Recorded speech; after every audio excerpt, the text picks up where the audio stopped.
আইনে স্পষ্ট বলা হয়েছে, ইটের ভাটায় মানসম্মত কয়লা ব্যতীত অন্য কোনো জ্বালানি ব্যবহার করা যাবে না। ইট প্রস্তুত ও ভাটা স্থাপন নিয়ন্ত্রণ আইন 2013 অনুসারে ফসলি জমিতে ইট ভাটা স্থাপন করা যাবে না এবং ফসলি জমি হতে মাটি কাটা যাবে না, যা 5 নং ধারা অনুসারে স্পষ্ট। এবং 4 এবং 5 নং ধারা বিপরীতে যে শাস্তির কথা বলা হয়েছে তা হলো 2 বছরের জেল এবং 3 লক্ষ টাকা জরিমানা।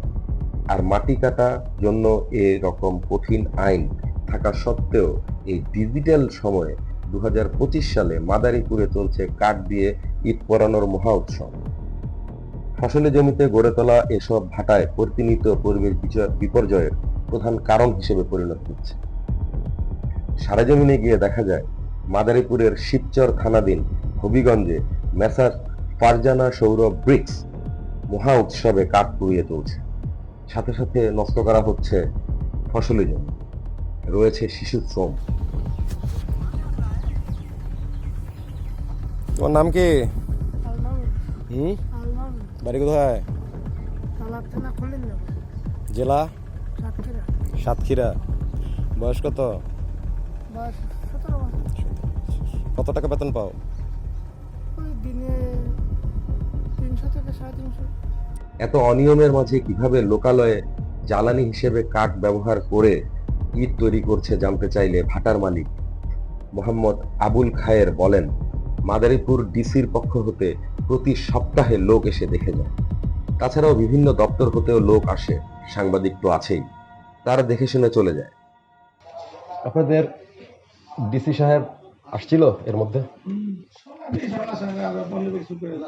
এখন কি বলছে ওনারা? আসে কি বলে? কি বলে এটা তো আমাদের অবৈধ, কার্যা করানো যাবে না। আমাদের জরিমানা করে, জেল দেয়, পানি দেয়, ভিজেই দেয়। এই বছরে কি?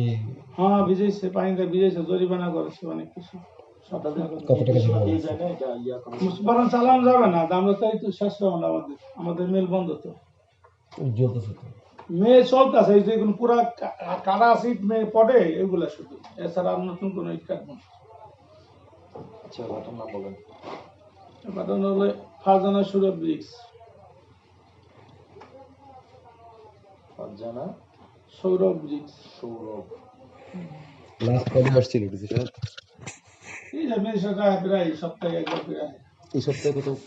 এ ব্যাপারে ডিসি মাদারীপুর মোসাম্মদ ইয়াসমিন আক্তারের সাথে দেখা করতে চাইলে তিনি বিভিন্ন অজুহাতে সাংবাদিকদের সাথে দেখা করতে চাননি। আসসালামু আলাইকুম। ওয়ালাইকুম আসসালাম। ডিসি সাহেব? জি স্যার, গানম্যান বলছি আমি। আচ্ছা, কি বলছিলেন? জি, আমি ক্রাইম পেট্রোল ইনভেস্টিগেশন থেকে বিশেষ প্রতিনিধি জিল্লুর খান, ঢাকা থেকে এসেছি। আমরা একটা ঢাকা পরিবেশ সদর দপ্তর থেকে একটা অ্যাসাইনমেন্টে ছিলাম। গত এক সপ্তাহ ধরে আপনাদের এই এলাকাটাতে ইনভেস্টিগেশন করছি আর কি। তো কিছু বিষয়ে আমাদের কাছে একটু ভিডিও ফুটেজ আছে, কিছু অস্বস্তিকর। জি জি, হ্যালো হ্যালো, জি। আমি স্যার তো একটা পরিদর্শনে আসছে।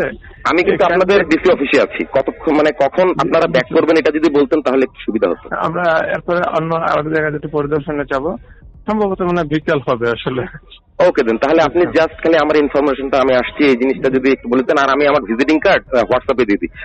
না, আমরা অন্য একটা জায়গায় পরিদর্শনে যাব, আমার সম্ভবত মানে বিকেল হবে, বুঝছেন? ঠিক আছে, আমি বিকালে আসবো, সমস্যা নেই, বিকালেই আসবো। জাস্ট আমার এই আমি আমার ভিজিটিং কার্ড আমি ম্যাডামের হোয়াটসঅ্যাপে দিয়ে দিচ্ছি।